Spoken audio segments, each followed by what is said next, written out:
आधार number नथिले चाषी को मिलिबनी ऋण। आधार नंबर को कड़ाकड़ी करने को जाई राज्य सरकार एक बड़ निष्पत्ति नहीं। जदि आधार नंबर नहीं तेबे चाषी को आउ फसल ऋण मिलिब नाही। समवाय बैंक सहित अन्य समस्त राष्ट्रायत्त बैंक पई मध्य एहा लागू हेबो। राज्य समवाय निबंधक एभली निर्देशनामा जारी करिसेंती। चाषी चिन्हट प्रक्रिया को त्वरान्वित करबा लागि राज्य सरकार निष्पत्ति नैछंती।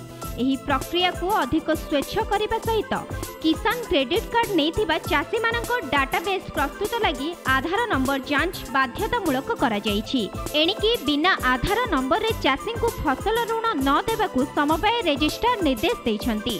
फसल ऋण बंटन प्रक्रिया सेप्टेम्बर 30 तारिख पर्यंत जारी रहिबो। एही समय सीमा मध्य चाषी किसान क्रेडिट कार्ड सह आधार नंबर को सामिल करी डाटाबेस प्रस्तुत करने को कहा जायछि।